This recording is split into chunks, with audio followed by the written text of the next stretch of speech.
The legions of Rome, famed for their discipline, were caught off guard. Imagine the scene. Panic grips the Roman soldiers as they scramble to form battle lines. Their foes, the ferocious Nervii, had sprung a deadly trap. The Gauls, hidden in the surrounding forests, unleashed a storm of javelins and charged with terrifying ferocity. The year was 57 BC, and the very survival of Caesar's army hung in the balance. This was the Battle of the Sabis, a clash that would test the mettle of Rome's greatest general and the courage of one of Gaul's most formidable tribes. The legions had expected a quick victory. They had marched triumphantly through Gaul, subduing tribe after tribe. The Belgae, a loose confederation of tribes in northern Gaul, were their latest target. But the Nervii, known for their ferocity and cunning, had other plans. They lay in wait, hidden in the dense forests that bordered the Sabis River, ready to unleash a storm upon the unsuspecting Romans.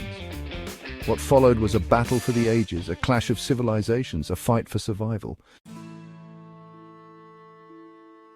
Julius Caesar's campaign in Gaul was more than just conquest. It was a clash of cultures, a collision between the disciplined might of Rome and the fragmented yet fierce tribes of Gaul. Caesar, a brilliant general and a shrewd politician, understood the strategic importance of Gaul.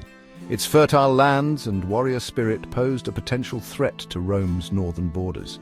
He was determined to bring Gaul under Roman control, but to do so, he would have to overcome the fierce resistance of its people. The Belgae, a collection of tribes in northern Gaul, presented a formidable challenge.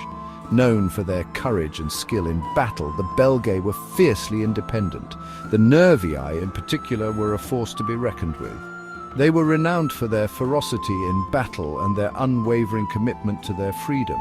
The Nervii, along with their allies, the Atrebates and the Viramandui, had carefully chosen their battleground, a place where the terrain itself would become their weapon.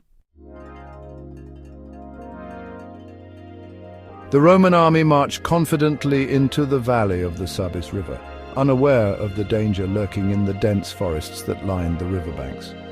They had grown complacent after their previous victories, underestimating the cunning of their enemy. The Nervii, led by their chieftain Boduognatus, had chosen their moment well. They'd studied the Roman formations, their tactics and their weaknesses. As the Roman legions marched into the valley, seemingly vulnerable and exposed, the Nervii struck. The forest erupted with the terrifying war cries of the Gauls as they surged from their hiding places. A hail of javelins rained down upon the surprised Romans, followed by a furious charge. The initial assault was devastating.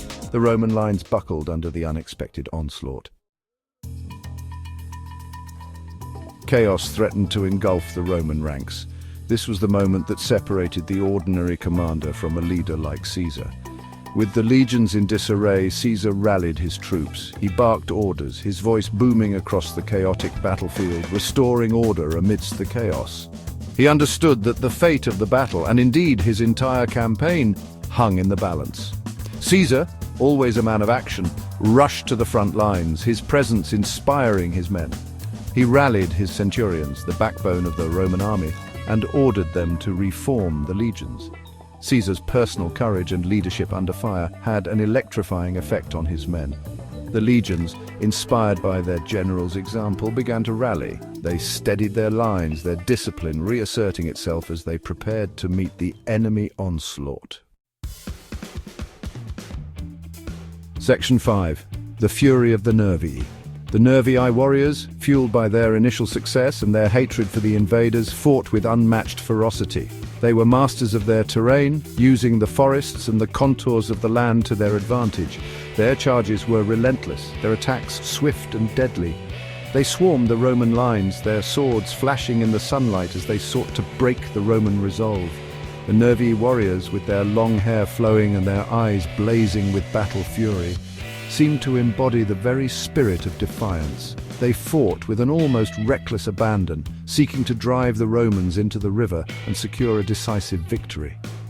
Their courage and skill in battle were undeniable, even as the tide of the battle began to turn against them.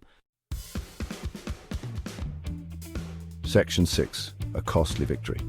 The Battle of the Sabis raged for hours. The Romans, their discipline and training beginning to tell, gradually pushed back the Nervii. The Gauls, despite their initial success and unwavering courage, were slowly being ground down. The Roman legions, fighting with the precision and ruthlessness that had made them the masters of war, began to gain the upper hand. Despite heavy losses, the Roman legions pushed back the Nervii warriors, who began to falter. Caesar, sensing victory, unleashed his cavalry, who smashed into the flanks of the tiring Nervii warriors. The Gauls, surrounded and outnumbered, fought on with desperate courage. But the outcome was inevitable. The Nervii, their ranks shattered, their leaders slain, were finally forced to give ground. Section 7. The Nervii, unbowed, unbroken. Even in defeat, the Nervii displayed their indomitable spirit. The survivors, their numbers decimated, refused to surrender. They melted back into the forests, their defiance unbroken. Caesar, though victorious, had gained a hard-fought victory, one that cost him dearly in terms of men and resources. Caesar himself, in his commentaries on the Gallic War, wrote of the Nervii with grudging admiration, acknowledging their courage and the ferocity of their resistance. The Nervii, though defeated, had proven themselves to be one of Rome's most formidable opponents. Their courage and determination left an indelible mark on the Roman psyche. Section 8. Echoes of the Sabis. The echoes of the Battle of the Sabis reverberated throughout Gaul. It sent a clear message to the other tribes. Rome was a formidable foe, but even they could bleed. The battle became a tale whispered around campfires, a story of Gallic courage and Roman resilience. The Battle of the Sabis served as a reminder that even the mightiest empires could be challenged. It demonstrated the power of resistance, the courage of those who fought for their freedom against overwhelming odds. The Nervii, though defeated, had earned the respect of their enemies and secured their place in history. Section 9. The Legacy of the Sabis. The Battle of the Sabis was a pivotal moment in Caesar's conquest of Gaul. It showcased Caesar's strategic brilliance and his ability to adapt to unexpected challenges. It also highlighted the raw courage and tactical skill of the Nervii, who fought with unmatched ferocity for their freedom. Though the Nervii were ultimately defeated, they left an indelible mark on history. Their story serves as a reminder that even in defeat, courage and determination can inspire future generations. The Battle of the Sabis, a clash of courage and strategy, remains a testament to the enduring human spirit, both in victory and defeat.